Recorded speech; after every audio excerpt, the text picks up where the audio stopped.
રાપર નગરપાલિકા ચૂંટણીમાં 21 બેઠક પર ભારતીય જનતા પાર્ટીની ભવ્ય જીત, કોંગ્રેસે 7 બેઠક કબજે કરી।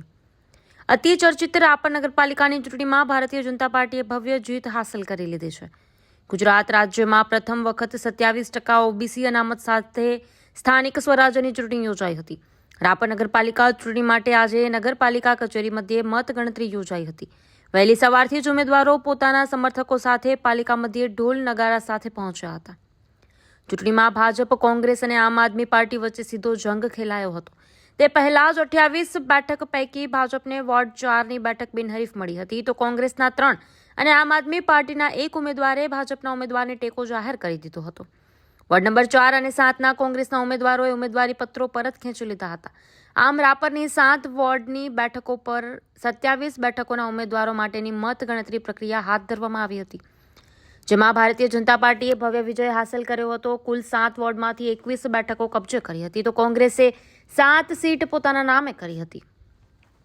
આમ આદમી પાર્ટી અને અપક્ષ ખાતું ખોલવામાં નિષ્ફળ રહી હતી।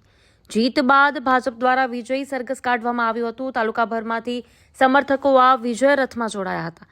ઢોલ અને નગારાના તાલે સૌ ઝૂમી ઉઠ્યા હતા અને એકબીજાને શુભેચ્છાઓ પાઠવી વિજેતા બનેલ ઉમેદવારોને હાર પહેરાવી ભવ્ય સ્વાગત કરી સન્માનિત કર્યા હતા। તો કોંગ્રેસ પક્ષે જીતેલા ઉમેદવારોએ પણ જીતની ખુશી મનાવી હતી।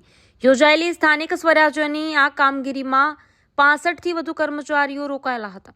બંને સ્થળોએ કાયદો અને વ્યવસ્થા જળવાઈ રહે તે માટે ચુસ્ત પોલીસ બંદોબસ્ત ગોઠવવામાં આવ્યો હતો અને બેરિકેડ્સ મૂકવામાં આવ્યા હતા। રાપર નગરપાલિકાની ચૂંટણીનો પ્રચાર ભારે ગરમાગરમ બન્યો હતો।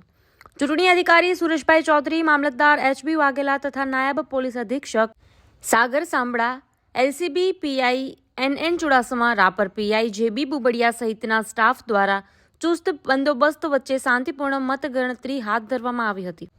આ સાથે વધુ સાંભળીએ કોંગ્રેસ અગ્રણી ભજુભાઈ આરેઠિયા પાસેથી। માહિતી આજ રોજ સાંજે 7 વાગે પ્રાપ્ત થઈ હતી। અમે 7 સીટ મળી છે કોંગ્રેસને। અમે અમારી હાર સ્વીકારેલી છીએ। સંપૂર્ણ હારનો સ્વીકાર હું પોતે કરું છું, કારણ કે કોંગ્રેસ પાર્ટીએ મારા નેતૃત્વમાં લડાવવાની જ્યારે વાત કરી હોય ત્યારે એની હારની જવાબદારી પણ મારે જ સ્વીકારવી રહી। જે અમે મુદ્દાઓને લઈને લડ્યા હતા, પાણીની સમસ્યા, ગટરની સમસ્યા, રખડતા ઢોરોની સમસ્યા, ઠેર ઠેર કચરાની સમસ્યા, ગટરની સમસ્યા, સ્વાસ્થ્યની સમસ્યા અને શિક્ષણની સમસ્યા, આ સમસ્યાને લઈને લડ્યા હતા। એમાં ક્યાંક ને ક્યાંક કદાચ અમે ખોટા હોઈ શકીએ। આ સમસ્યા રાપરની કદાચ હોઈ પણ ન શકે એવું રાપરની પ્રજાને લાગતું હોય અને એમણે ભારતીય જનતા પાર્ટીને મત આપ્યા છે, તો એ અમે સ્વીકાર કરીએ છીએ કે આ કદાચ સમસ્યા ન પણ હોઈ શકે।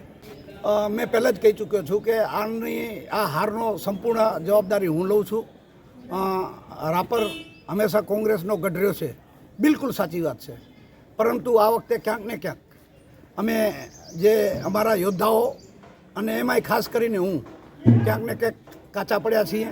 ક્યાંક ને ક્યાંક અમારી ભૂલ થઈ હોય એનો હું સ્વીકાર કરું છું।